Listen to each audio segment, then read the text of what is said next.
Hello, YouTube. Doublethink 921 here. Here to talk to you about David Bowie's Heroes. Just doing a bunch of album reviews of albums I already have because I have no money and cannot get new albums. I think the last album I bought was the Arcade Fire album, The Suburbs, and that was back in September. Uh, So, yeah, I also don't have any sort of like software to download whole albums, and plus my computer's pretty crap, so I can't keep it on long enough to download a whole album probably. Um, Back to Heroes. It's a 10 out of 10. That doesn't even need to be. It's like, yeah, 10 out of 10. Now, if you want a bit of an explanation on why it is, Heroes is the second of the Berlin Trilogy of David Bowie albums. That's Low, Heroes, and Lodger. It's also the apex, in my opinion, of the three albums, and it shares a lot of similarities with the first one, Low, just general structure. Yeah, what was I gonna say? Both albums are constructed the same way. First side of the album is the pop song versions, the pop songs of the album. Well, Bowie's versions of what he considers a pop song to be, which is still really, really weird. And second side is soundscapes, just sort of ambient pieces. A lot of people have the opinion that Brian Eno recorded these, but he only worked on the song Warzala on Low.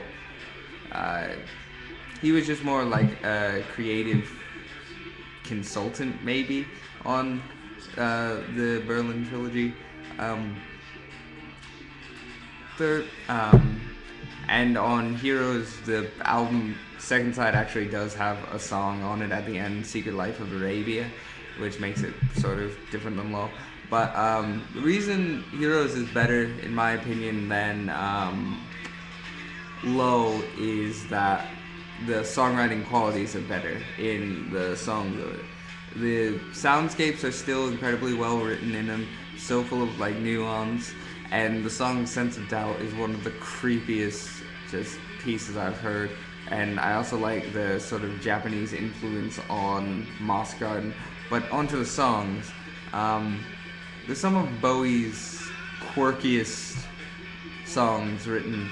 The only thing I can sort of compare it to is probably Station to Station. And this album is sort of diametrically opposed to that. Because Station to Station is just an incredibly drugged out album. It's an album that Bowie doesn't even remember recording because he was so just high as fuck off of it, off the entire time on cocaine, so he doesn't even remember it.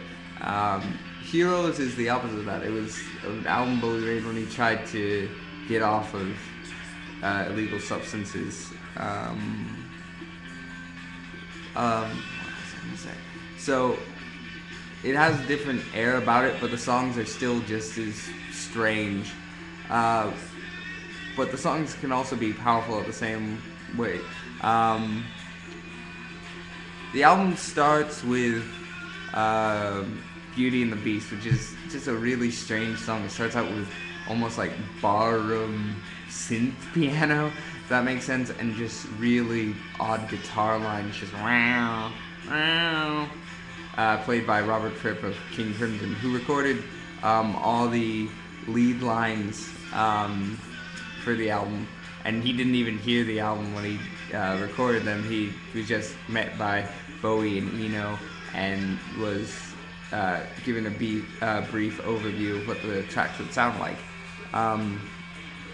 He can create really weird things, like on the song Joe the Line. It has this really scraping, aggressive guitar lead to it, and on Heroes, which I'm currently listening to right now, it has almost slide guitar, but it's very futuristic in a way, and it's also very pretty. And yeah, now on to what I consider to be like a highlight of the album, Bowie's vocal performances. Um, on the title track, it's incredibly beautiful where he moves throughout the course of a 6-minute song from doing um, like a slow croon almost in the beginning to just shouts of emotion at the end, and it's just a natural crescendo. Um, Also, I enjoyed the song Blackout for its vocals.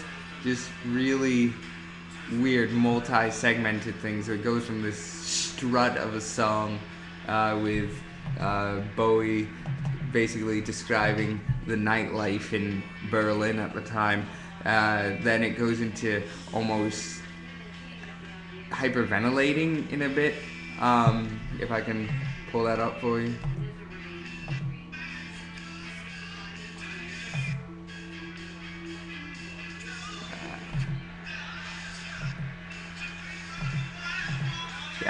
This weird hyperventilating bit.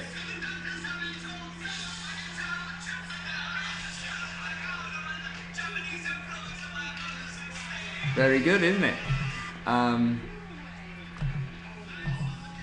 But also in that song, it goes into almost like a weird whisper bit, and all throughout this album, he tried to vary out how he sang. He took a lot of inspiration from working with Iggy Pop on his albums, The Idiot and Lust for Life, and the way Iggy performed of just going in completely unprepared and letting the raw feel of the performance take over.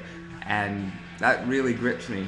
And I think that's something you can't find on a Bowie album normally, and it's so in stark contrast with a lot of the other parts of his career, and especially his later 80s recordings, which were more pop oriented and stuff like that. So to me it stands out as a 10 out of 10. Basically you already had the answer, so you just wasted like 5 minutes watching me talk. But thanks for listening. I really hope you like the album. Tell me what you think of it, whether you like it, whether you dislike it. Please don't cuss the album out, because I do really like it. But if you don't like it, just tell me why you don't like it. Subscribe if you like the way I do my interviews. I'm just sort of getting started now, so I'll probably get better if you don't like it. And yeah, tell me some other albums I should review. I mean, I've got a ton of time, honestly.